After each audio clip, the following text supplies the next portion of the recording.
Bonjour à tous. Aujourd'hui, nous avons rencard avec Yann Lejeune, qui est circassien, comédien, cracheur de feu et magicien. Et c'est de cette dernière discipline dont il va nous parler en faisant un numéro de close-up. Parmi les grands noms de la magie, il y a Georges Méliès, l'inventeur des effets spéciaux, Robert Houdin, le père de la magie moderne, Harry Houdini, le maître de l'évasion, ou encore David Copperfield et ses grandes illusions. Mais maintenant, assez parlé, place au close-up, place à la magie, place à Yann Lejeune.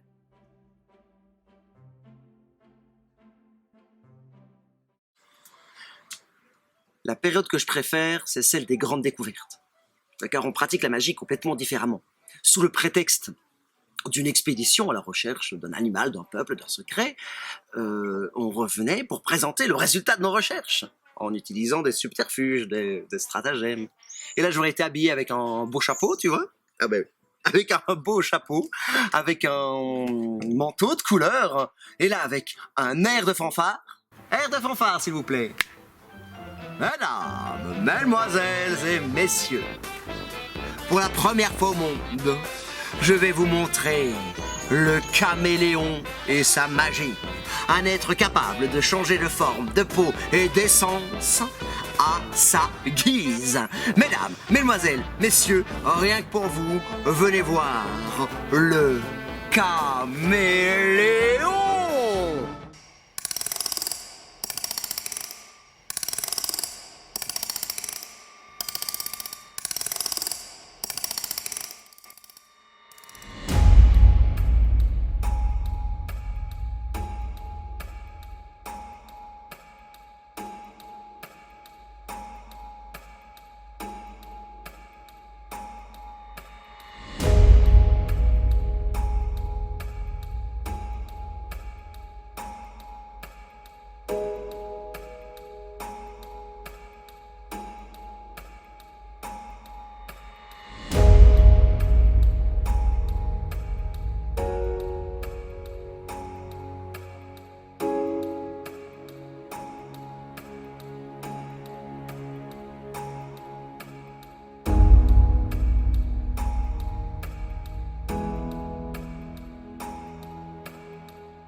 Bonjour à tous. Aujourd'hui, on va parler de magie, mais plus précisément du close-up. Alors, le close-up, qu'est-ce que c'est? C'est l'une des nombreuses formes de la magie. On y retrouve des grandes illusions, du mentalisme et même des évasions. Il faut savoir que cette forme nous vient d'Amérique et on la pratique à proximité du public, ce qui nous permet d'avoir une interaction directe avec celui-ci.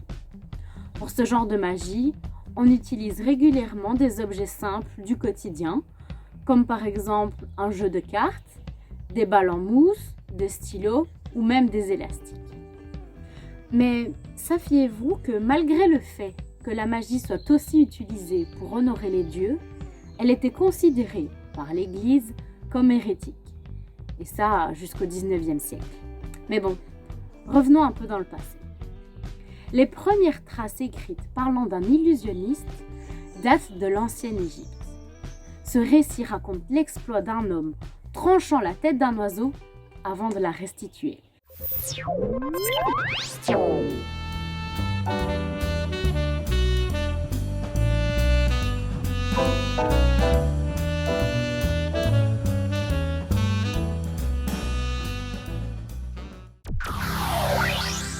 Et enfin, l'objet le plus ancien et le plus magique retrouvé est un vase datant du 6e siècle avant Jésus-Christ.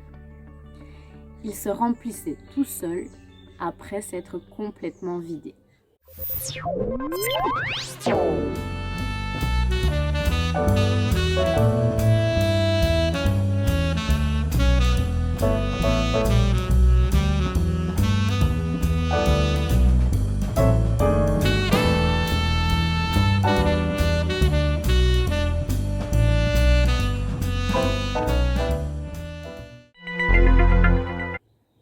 Maintenant que vous en savez un peu plus sur le close-up et sur la magie en général, on peut passer à l'interview.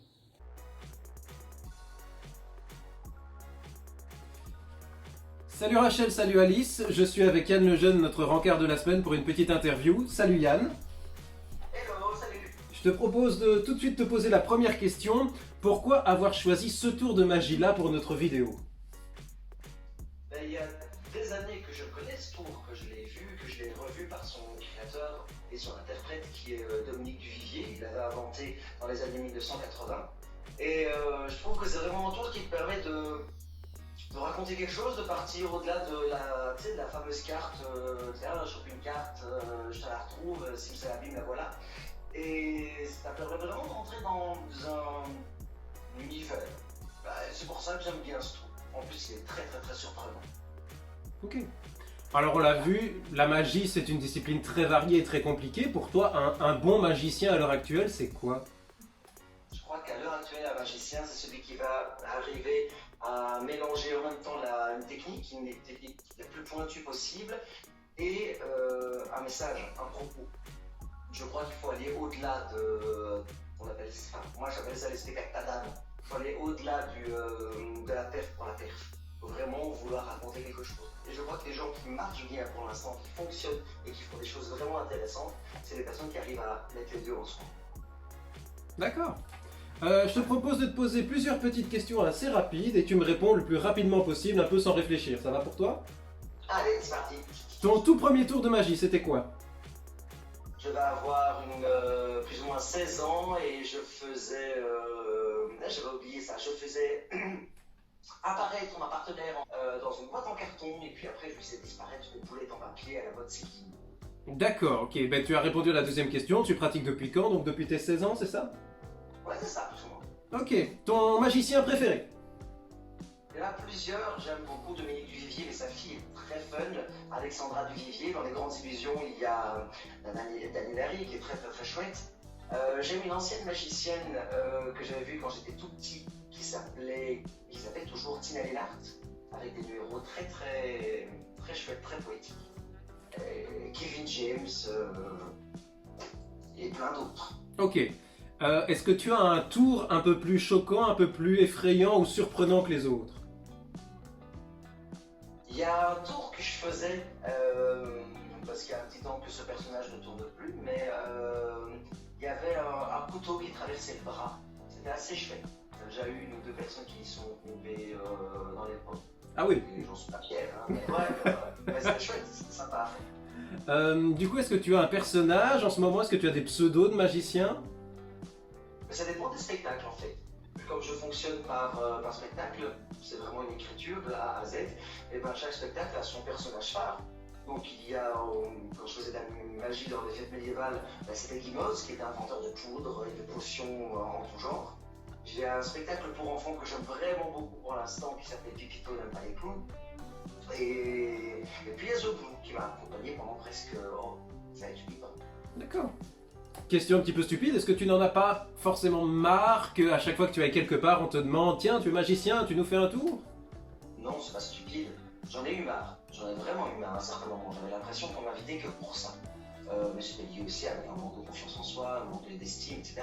Et au fur et à mesure, j'ai bien compris que les gens avaient juste envie de voir de la magie. Et qu'ils avaient envie de me voir moi, mais que si j'en faisais, tant mieux. Si j'en faisais pas, ben, c'est pas grave. Et là, ben, du coup, ça a débloqué le truc. Et même maintenant, je prépare un petit. Voilà, j'ai souvent un paquet de cartes ou quelque chose quand je sors. Pas toujours, mais souvent. Ok. Et bien du coup, est-ce que tu accepterais de nous faire un tour? Ouais, bien sûr, avec plaisir. Regarde, on va prendre un petit ballon. Ici. Il faut juste un petit peu d'imagination. On va passer le ballon là. Comme ceci. Voilà. Et regarde. 1, 2, 3. Oh, Wow. Allez, à bientôt. À bientôt, merci beaucoup Yann. À bientôt les filles et salut à tous.